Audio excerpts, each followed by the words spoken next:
নতুন বছরে প্রথম সামরিক আগ্রাসনের শিকার হল ক্যারিবীয় দেশ ভেনেজুয়েলা। নতুন বছরের শুরুতে বিশ্বের জন্য শান্তি কামনা করা ট্রাম্প বছর শুরুর মাত্র ৩ দিনের মাথায় ভেনেজুয়েলায় হামলার নির্দেশ দেন। শনিবার রাজধানী কারাকাস সহ দেশটির বিভিন্ন স্থানে হামলা চালায় আমেরিকার বাহিনী। ১৯৮৯ সালের পর প্রথমবারের মতো ক্যারিবীয় কোনো দেশের সাথে সরাসরি সংঘাতে জড়ালো ওয়াশিংটন। তবে ভেনেজুয়েলায় হামলার এই ঘটনা কিন্তু আকস্মিক নয়। গত প্রায় ১ বছর ধরেই এই হামলার পরিকল্পনা করে আসছে ওয়াশিংটন। গত বছরের ২০ জানুয়ারি ক্ষমতা নেয়ার পরই এক নির্বাহী আদেশে স্বাক্ষর করেন ট্রাম্প, যেখানে ক্রিমিনাল ও ড্রাগ কার্টেলগুলোকে বিদেশি সন্ত্রাসী সংগঠন হিসেবে চিহ্নিত করা হয়। এর আওতায় ভেনেজুয়েলার ট্রেন ডি অ্যারাগোয়া গ্যাংয়ের নাম উঠে আসে।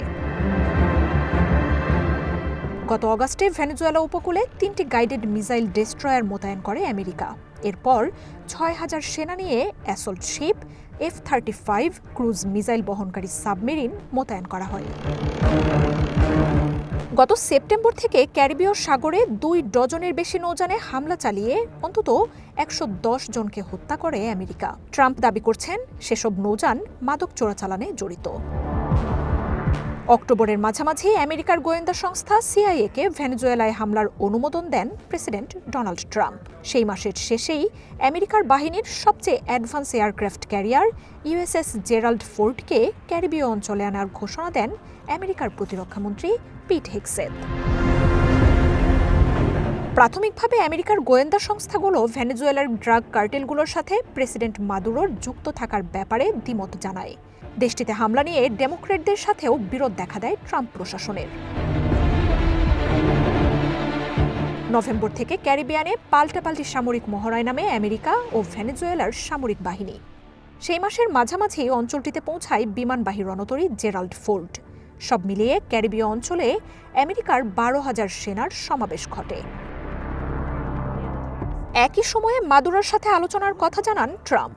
তবে ডিসেম্বরে ভেনেজুয়েলার তেলের ট্যাঙ্কার জব্দের ঘটনায় আমেরিকার সাথে কারাকাসের উত্তেজনা আরও বাড়ে। গত মাসের মাঝামাঝি ভেনেজুয়েলার তেলের ট্যাঙ্কারে পূর্ণাঙ্গ অবরোধের ঘোষণা দেন ট্রাম্প। তিনি অভিযোগ তোলেন তেল বিক্রির অর্থ মাদক পাচারে ব্যবহার করছেন মাদুরো। ডিসেম্বরের শেষে ভেনেজুয়েলার ভূখণ্ডে প্রথমবারের মতো হামলা চালায় আমেরিকার বাহিনী। ট্রাম্প জানান নৌবন্দর থেকে চোরাচালানের জন্য মাদক ওঠানো নামানোর কাজ হতো। সবশেষ নতুন বছরের তৃতীয় দিনে ভেনেজুয়েলায় চূড়ান্ত আঘাত হানে আমেরিকা। সাধারণ সেনাদের পাশাপাশি এই সামরিক অভিযানে যোগ দেয় দেশটির বিশেষ বাহিনীও।